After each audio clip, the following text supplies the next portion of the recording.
যারা eligible beneficiary পাওয়া গেছে 1,45,00,000 তাদের অ্যাকাউন্টে টাকা অলরেডি ঢুকে যাচ্ছে, আজ থেকে শুরু হয়ে গেছে এবং সেটা 20 তারিখ অবধি কিন্তু পৌঁছে যাবে। এবং সেটা পৌঁছানোর পরে বাকি যারা রইলেন, মানে ধরুন যারা 10th of জুলাইয়ের আগে অ্যাপ্লাই করেছিলেন, তারা কিছু কিছু এক্সক্লুশন ক্রাইটেরিয়ার মধ্যে পড়ে গেছে। কারণ যে এক্সক্লুশন ক্রাইটেরিয়াগুলো আছে, অর্থাৎ ধরুন তিনি হয়তো একটা মিউনিসিপ্যাল কর্পোরেশনে আছেন, তিনি হয়তো 50 ডেসিমালের ওপরে তার জমি আছে, বা তিনি নিজে ইনকাম ট্যাক্স পেই, তিনি হয়তো নিজে 10,000 টাকা ইনকাম করেন ইত্যাদি, যে এক্সক্লুশন ক্রাইটেরিয়াগুলো আছে তার মধ্যে পড়ে গেছে। কিন্তু তারপরেও তারা কিন্তু বঞ্চিত হচ্ছেন না, অর্থাৎ তারা কিন্তু তাদের ক্লেম জানাতে পারেন।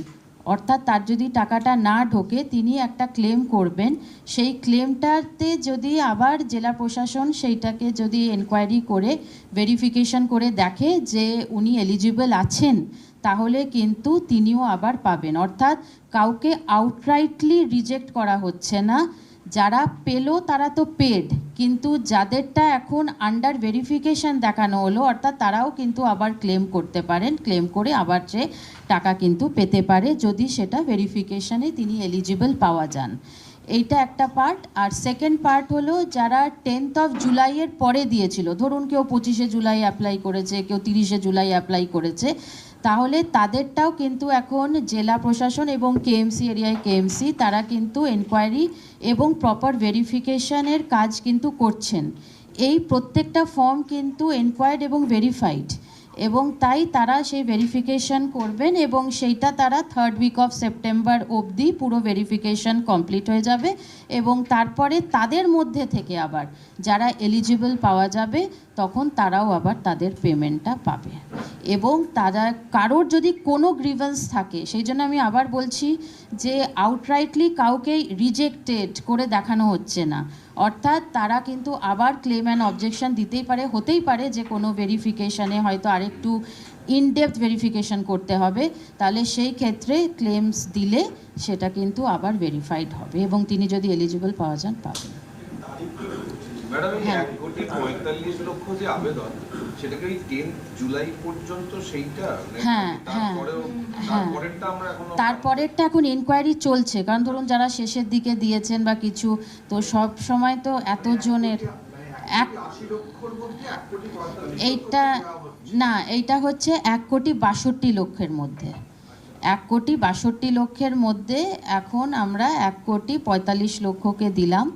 বাকি 80 লক্ষ তাহলে বলছেন ওটা কি? ওটা হচ্ছে আমাদের যে ফর্মসগুলো, যেটা আবেদন যেটা রিসিভ করেছি, আমাদের তো পোর্টালে আবেদন, হ্যাঁ যাচাই হয়েছে 10th of জুলাইয়ের মধ্যে, এবং তার মধ্যে 1.45কে তো আমরা ইমিডিয়েটলি টাকা ট্রান্সফার করছি। হ্যাঁ 4 দিন লাগেই, কারণ এত টাকা যতজন অ্যাপ্লাই করেছে ততজনই ভেরিফিকেশন করেছেন। এক এক করে হ্যাঁ নিশ্চয়ই। কারণ হচ্ছে যে এইটা আমাদের সেপ্টেম্বর অবধি যখন যাচাই হয়ে যাবে, তখন আবার যারা এলিজিবল হবে, এখন অবধি পোর্টালটা বন্ধ আছে কারণ এতগুলো যেহেতু ভেরিফিকেশন করতে হচ্ছে, আবার যখন পোর্টাল খোলা হবে তখন যারা এলিজিবল হবে তারা আবার অ্যাপ্লাই করতে পারবে। নিশ্চয়ই তো খুলবেই। হ্যাঁ হ্যাঁ, যাদের যাদের পাচ্ছেন না, মানে যাদেরটা আমরা এখন হেল্ড আপ করে রেখেছি, তাদের কিন্তু একটা রিবেনে কিন্তু তাদের একটা কারণটা জানিয়ে দেওয়া হবে। ধরুন সেখানে লিখে দেওয়া হবে আইটি পেই, কিংবা দেখা গেল যে মান্থলি রেমুনারেশন মোর দ্যান 10,000, যা যা আমাদের এক্সক্লুশন। অনেক ক্ষেত্রে দেখা গেছে যে তাকে হয়তো ভেরিফিকেশানে গেছে কিন্তু তাকে পাওয়া যায়নি, সেজন্য নট ফাউন্ড, যাই রিজন থাকুক না কেন সেইটাও আমরা লিখে দেব, যাতে সে সেই উদ্দেশ্যে, মানে সেইটার ভিত্তি করে সে যাতে তার ক্লেমটা দিতে পারে। 1,62,00,000 যে যার উপর ভিত্তি করে, তার মধ্যে 62,00,000 যে বাদ গেল, মানে 17 লক্ষ, সেই 17 লক্ষকে আমরা জানিয়ে দেবেন যে কজ অফ। হ্যাঁ বাদ গেল না, আবার বলছি যে যাদেরকে আমরা অ্যাপ্রুভাল দিলাম না ফর ভেরিয়াস রিজন, সেই রিজনটা আমরা দিয়ে দেব, আর সেটার আমরা আরেকবার ভেরিফিকেশন করে। ক্লেম করতে গেলে কোথায় করবে? ক্লেম করতে হ্যাঁ, আমাদের যে সোশ্যাল রেজিস্ট্রি পোর্টাল আছে সেইটা আমরা আমাদের বন্ধ উইদিন, আছে। হ্যাঁ ওটা না ওইটা মানে নতুন ক্লেম নেওয়ার জন্য বন্ধ আছে, কিন্তু ক্লেমস অ্যান্ড অবজেকশনের জন্য পোর্টালটা আমরা দুদিনের ভেতরে রেডি করে দিচ্ছি সোশ্যাল রেজিস্ট্রি, সেইখানে ওরা তাদের ক্লেমটা দিতে পারবে। তার একটাই কারণ, ধরুন আজকে যে পেলো আবার কালকেও কিন্তু কিছু টাকা ঢুকবে, অর্থাৎ এই প্রক্রিয়াটা 3 থেকে 4 দিন চলবে। সেই জন্য সে তার নিজের অ্যাকাউন্টটা প্রথমে চেক করে নিক, তারপরে যেন সে তার মানে আবেদন 20 তারিখের পর থেকে 20 তারিখের পর থেকে একদম পোর্টাল 17 লক্ষ যেটা আপনার ধরুন রিটেল বা পরে যাচাই হচ্ছে, হুম। এর মধ্যে এই যে ক্রাইটেরিয়াগুলো হুম। মোস্টলি কি কারণে, মানে কোন ক্রাইটেরিয়াটার জন্য মোস্টলি বেশিরভাগটা বাদ গেছে। হ্যাঁ, বেশিরভাগটা অ্যাকচুয়ালি আধার রিলেটেড সমস্যা আছে, অর্থাৎ আধার আর নেমে মিসম্যাচ আছে। আর আপনি জানেন যে এটা ব্যাংক অ্যাকাউন্টে পেমেন্ট হয় উইচ ইজ আধার লিঙ্কড, সেই জন্য যদি আধারে নাম যদি মিসম্যাচ থাকে তখন কিন্তু সেটা পেমেন্ট হবে না, এবং সেইটাই হচ্ছে সবথেকে বড় কারণ।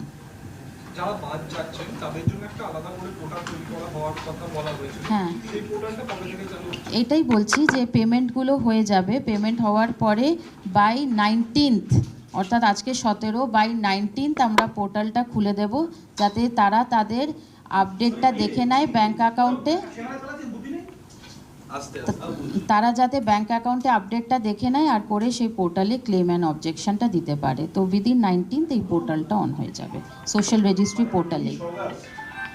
অগাস্টে হ্যাঁ হ্যাঁ হ্যাঁ হ্যাঁ, ক্লেমস অ্যান্ড অবজেকশন। আর আমাকে তো একটু টাইম দিতে হবে, যে টাকাটা প্রথমে দেখবে যে ওর অ্যাকাউন্টে এলো কি না, তারপরে তো ক্লেমটা দেবে, এই জন্য।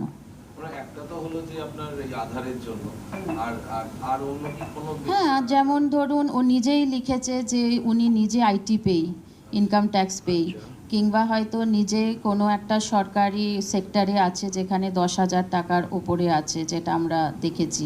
তো সেই সব এক্সক্লুশন ক্রাইটেরিয়াতে তারা আপাতত তাদেরকে উইথহেল্ড করা আছে, হাউএভার তারা আবার ক্লেম করতে পারবে।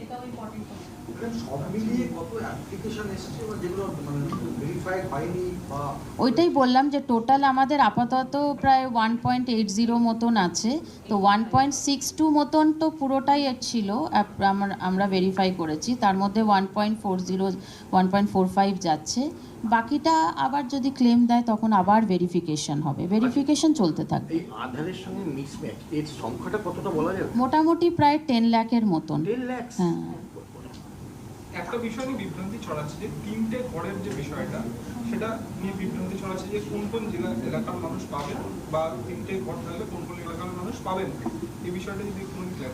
এইটা 3টে ঘরের কথা যেটা বলা রয়েছে সেটা আরবান এরিয়া মানে মিউনিসিপ্যালিটির কথা বলা হয়েছে, কিন্তু তারপরেও যদি তার মধ্যে অন্য কোনো এলিজিবিলিটি থাকে সেইটা কিন্তু আবার ডিটেলে ভেরিফিকেশন করে যদি মনে হয় যে না সত্যি তার পাওয়ার যোগ্য আছে, সে হয়তো থাকে ওখানে কিন্তু তার একটা যোগ্যতা আছে, তখন সে পাবে। বাট অ্যাট প্রেজেন্ট মানে ধরুন একটা ফ্ল্যাট বাড়ি যেটা মিউনিসিপ্যালিটিতে আছে 3 রুম আর অ্যাবাভ, তাদেরকে এখন এটার থেকে বাইরে রাখা হয়েছে।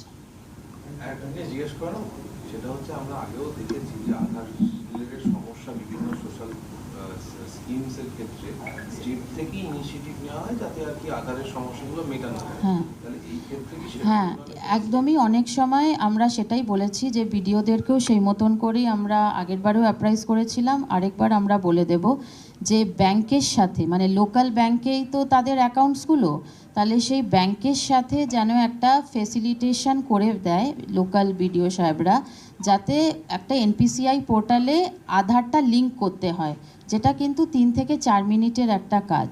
তো সেইটা যাতে ফেসিলিটেট করতে পারে ব্লক প্রশাসন, তার জন্য আমরা তাদেরকে নির্দেশ দিয়ে দেবো।